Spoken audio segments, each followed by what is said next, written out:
নমস্কার বন্ধুরা, ভালোবাসা রান্নাঘরে সবাইকে স্বাগত জানাই। আজ আমি ধনেপাতা বাটা দিয়ে সিম, বেগুন, ফুলকপি, বড়ির একটি পাতলা ঝোল বানাবো। নিরামিষের দিনে এই এক ঝোল দিয়ে গরম গরম ভাত নিমেষে শেষ হয়ে যাবে। এখানে আমি বেগুন লম্বা করে কেটে নিয়েছি, আর তার সাথে আলু, ফুলকপি আর সিম গরম জলে একটু ভাপিয়ে নিয়েছি। এরপরে এই ঝোলের জন্য একটি মশলা বানিয়ে নেব। এর জন্য একটি বাটিতে সামান্য পরিমাণে একটু ধনের গুঁড়ো, আর সামান্য একটু জিরের গুঁড়ো, আর সামান্য একটু লঙ্কার গুঁড়ো নিয়ে নিলাম। আর তার সাথে আমি ধনেপাতা বেটে রেখেছিলাম, সেই বাটা ধনেপাতা থেকে 1 চামচের মতন ধনেপাতা আমি নিয়ে নিলাম। এবার তাতে দিয়ে দিলাম সামান্য পরিমাণে একটু জল।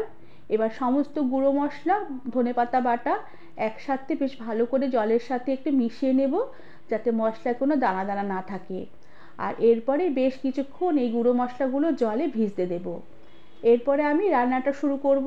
এর জন্য গ্যাসে কড়া বসিয়ে কড়াতে পরিমাণ মতন তেল দিয়ে দিলাম, আর তেলে সামান্য একটু হলুদ গুঁড়ো, সামান্য একটু নুন ছিটিয়ে দিলাম।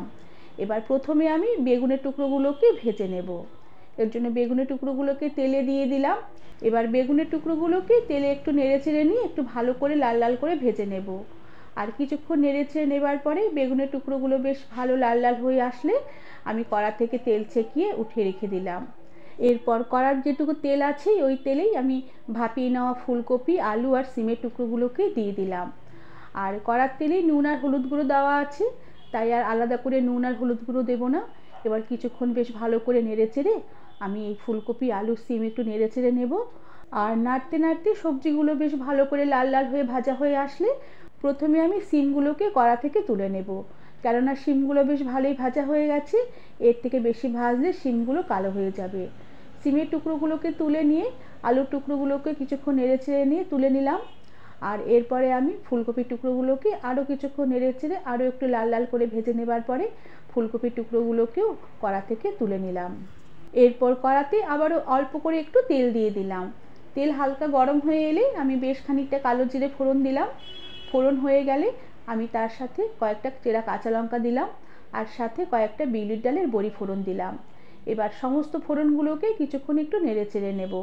বড়িগুলো বেশ লাল লাল হয়ে ভাজা হয়ে আসলে আর ফোড়নের সুন্দর একটা গন্ধ বেরোলে আমি যে মশলা জলে ভিজিয়ে রেখেছিলাম সে জলে ভেজানো মশলা দিয়ে দিলাম। সাথে পরিমাণ মতন হলুদ গুঁড়ো আর পরিমাণ মতো নুন দিয়ে দিলাম।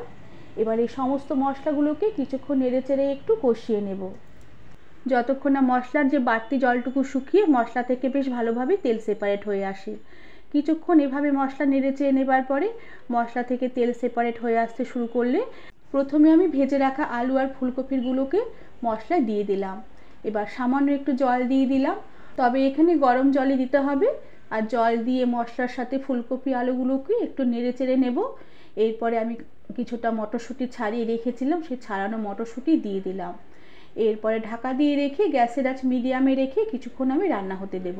কিছুক্ষণ পরে ঢাকনা খুলে দিয়ে মশলার সাথে ফুলকপি আর আলু বেশ ভালো করে নেড়েচেড়ে কষিয়ে নেব। বেশ ভালোভাবে মশলা থেকে তেল সেপারেট হয়ে আসতে শুরু করলে আমি যে বেগুন আর সিম ভেজে রেখেছিলাম সে ভাজা বেগুন আর সিম দিয়ে দিলাম। এবার খুব সাবধানে হালকা হালকাভাবে ফুলকপি, আলুর সাথে এই বেগুন, সিম বেশ ভালোভাবে নেড়েচেড়ে মিশিয়ে নেব। খুব জোরে ঘাটাঘাটি করে মেশালে বেগুনগুলো ভাজা হয়ে নরম হয়ে আছে, তাহলে ঘেটে যেতে পারে। এরপর যতটুকু ঝোল রাখবো সেই পরিমাণ মতন গরম জল দিয়ে দিলাম।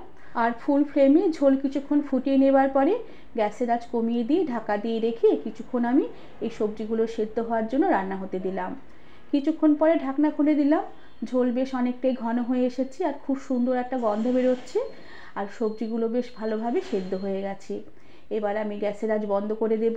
আর সব শেষে উপর থেকে আবারও একটু কাঁচা ধনেপাতা বাটা আমি ঝোলে মিশিয়ে দিয়ে বেশ ভালো করে নেড়েচেড়ে নিয়ে কিছুক্ষণ ঢাকা দিয়ে স্ট্যান্ডিং টাইমে রেখে দেবার পরে সার্ভ করে দেব। বন্ধুরা, নিরামিষ দিনে এই ধনেপাতা বাটা দিয়ে সিম, আলু, বেগুনের এই নিরামিষ ঝোলের রেসিপিটি তোমরা সহজেই বানিয়ে নিতে পারবে। গরম গরম ভাতের সাথে খেতে অপূর্ব লাগবে। রেসিপিটি তোমাদের ভালো লাগলে একটি লাইক, শেয়ার আর সাবস্ক্রাইব করে দেবার অনুরোধ রইল। আজ তাহলে আসি, পরে আবার একটি নতুন রেসিপি নিয়ে দেখা হবে। ধন্যবাদ বন্ধুরা।